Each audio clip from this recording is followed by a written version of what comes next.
নমস্কার বন্ধুরা, আজকে আবার একটা নতুন ভিডিওতে আপনাদের সকলকে স্বাগতম জানাই। আজ আমরা এমন একটা জায়গায় চলেছি যার ভিডিওটা না দেখালে নয়।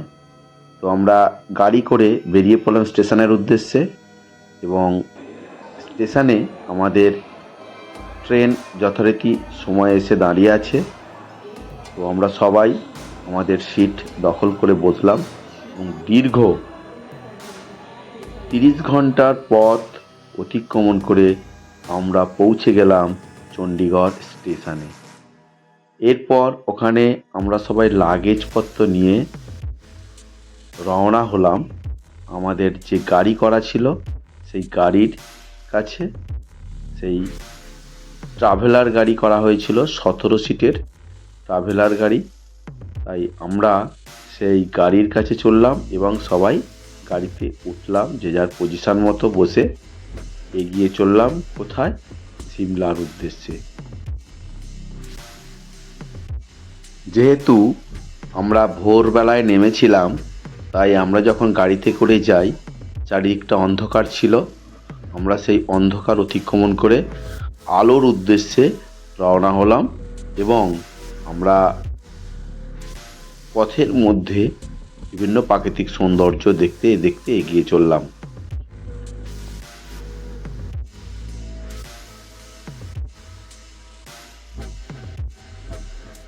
যেহেতু আমরা ট্রেনে করে গিয়েছিলাম, তাই আমরা চণ্ডীগড়ে নামার পর সেখান থেকে আমাদের আগে থেকে বুক করা ট্রাভেলারে করে পৌঁছেছিলাম সিমলায়।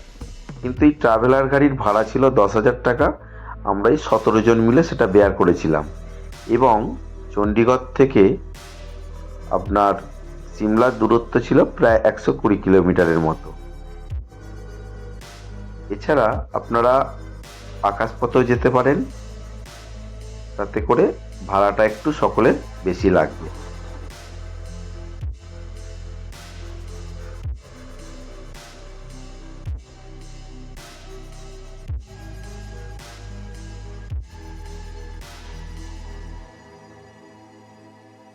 যেহেতু পাহাড়ি পথ, তাই আমাদের সিমলা পৌঁছাতে সময় লেগেছিল প্রায় 4 থেকে 5 ঘন্টার মতো। অবশ্য পথে আমরা দাঁড়িয়ে টিফিন করেছিলাম। এরপর 9টা থেকে 9:30টার মধ্যে আমরা হোটেলে পৌঁছে গিয়েছিলাম। এছাড়াও আপনারা কালকা থেকে টয় ট্রেনে করেও যেতে পারেন, তবে সেক্ষেত্রে সময়টা একটু বেশি লাগে। যেহেতু আমরা সময় বেশি অপচয় করতে চাই না, তাই আমরা ট্রাভেলার করে গিয়েছিলাম, এবং টয় ট্রেনে করে গেলে হয়তো আমাদের খরচটা কম হতো, কিন্তু আমরা ট্রাভেলারে করে গিয়েছিলাম তাই আমাদের একটু খরচটা বেশিই পড়েছিল।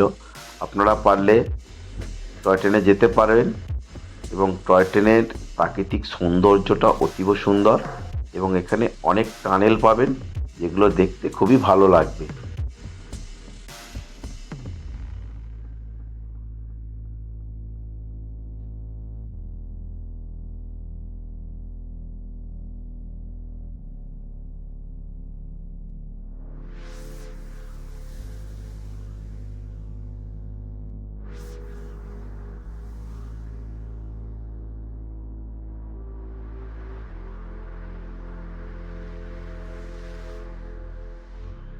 পাহাড়ের সৌন্দর্য কার না ভালো লাগে? এই পাহাড়ের সৌন্দর্য দেখার জন্যই তো আমরা বারবার পাহাড়ের ডাকে চলে যাই। তাই সেই রকমই এবারেরও গন্তব্য সিমলা।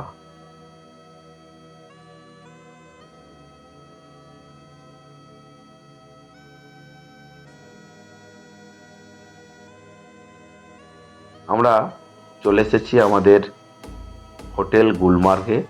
খুবই সুন্দর হোটেল।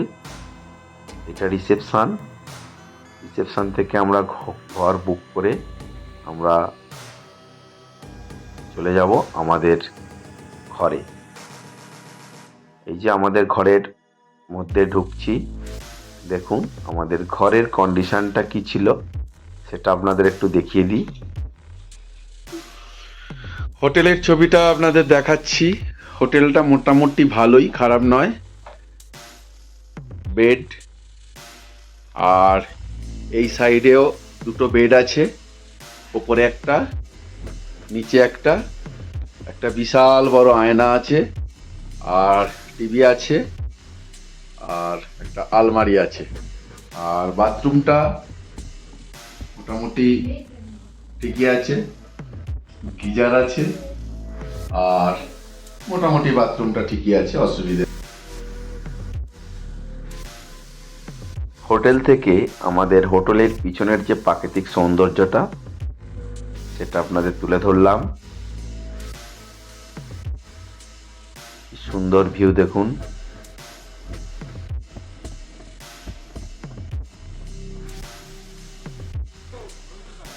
এরপর আমরা কিছুটা রেস্ট নিয়ে তারপরে আমরা বেরিয়ে পড়লাম সিমলার সেই বিখ্যাত কালী মন্দির। আমরা এখন ম্যালে যাওয়ার আগে কালীবাড়িতে উঠছি, কালীবাড়ি দর্শন করে তারপর ম্যালে উঠব। কিন্তু খুব খাড়াই রাস্তা, উঠতে খুবই কষ্ট হচ্ছে, দেখতে পাচ্ছেন ভয়ঙ্কর খাড়া রাস্তা।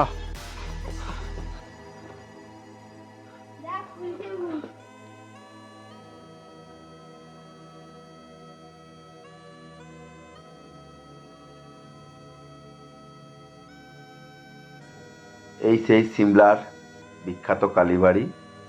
আমরা সবাই ভিতরে প্রবেশ করলাম এবং এখানকার মা কালী দর্শন করলাম, এবং সেখান থেকে পরবর্তী গন্তব্যস্থল ম্যাল, সেই উদ্দেশ্যে আমরা রওনা দিলাম।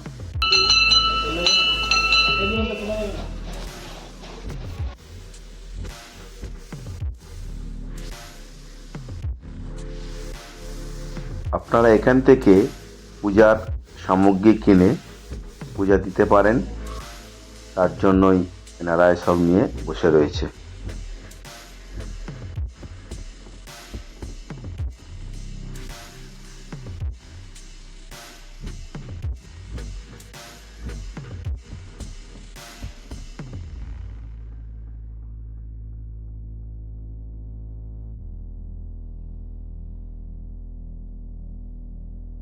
এরপর আমরা কালী ঠাকুর দর্শন করার পর এগিয়ে চললাম ম্যালের দিকে।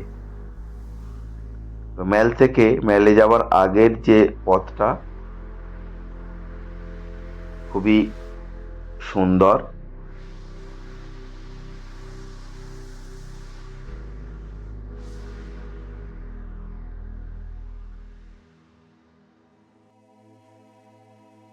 ম্যালে যাওয়ার আগে একটা সুন্দর মিউজিয়াম আছে। এই মিউজিয়ামে প্রবেশ মূল্য 50 টাকা। আপনারা 50 টাকা টিকিটের বিনিময়ে এই মিউজিয়ামটা পরিদর্শন করে আসতে পারেন।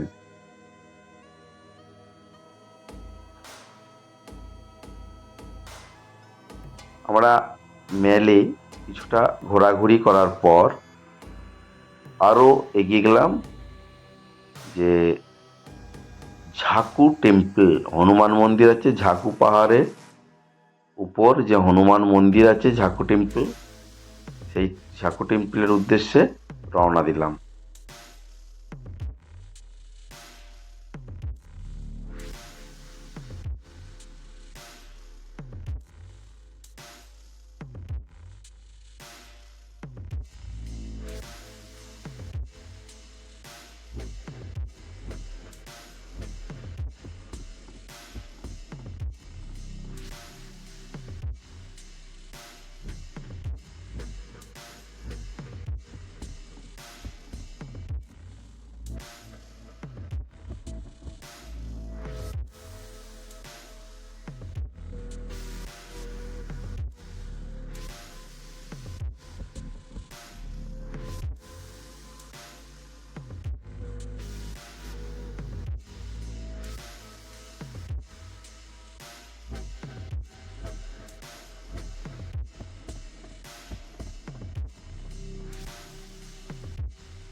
ম্যাল থেকে ঝাকু টেম্পলের দূরত্ব 1.5 কিলোমিটার এবং খাড়াই পথ। উঠতে আমাদের প্রায় 1 ঘন্টা 15 মিনিট থেকে 1.5 ঘন্টা সময় লেগেছিল। তো আমরা এখন ঝাকু টেম্পলের উদ্দেশ্যে রওনা হচ্ছি। আপনারা দেখতে থাকুন ভিডিওটা।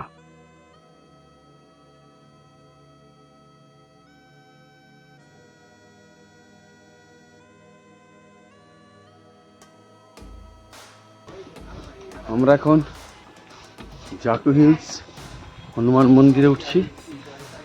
তো ম্যাল থেকে 1.5 কিলোমিটার, খাড়াই পথ, খুবই কষ্টদায়ক। আপনারা যদি যান অবশ্যই একটু কষ্ট করে যেতে হবে। তো আমরা আপাতত উঠছি, গিয়ে মন্দিরে দেখাবো।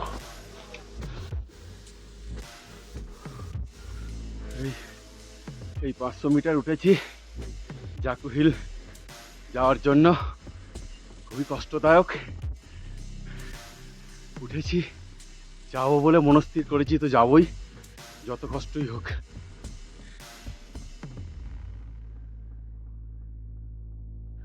আপনারা অন্য পথেও যেতে পারেন। কেউ যদি ভাবেন যে হেঁটে যাব না, তাহলে কার করতে পারেন, যে কারগুলো পার হেড 200 টাকা করে ভাড়া চাইছে। আর রোপওয়েতে যেতে পারেন, প্রত্যেকের 500 টাকা করে ভাড়া। তো আমরা যেহেতু সিদ্ধান্ত নিয়েছিলাম হেঁটে যাব, তো আমরা রোপওয়ে বা কার করে যাইনি, আমরা হেঁটে হেঁটেই গিয়েছিলাম।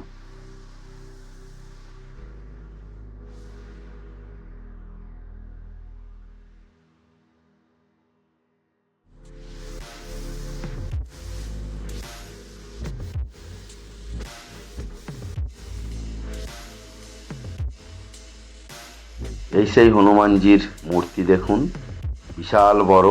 আমাদের ক্যামেরার মধ্যে আসছে না, তাই আমাকে এভাবেই ছবিটা তুলতে হয়েছে।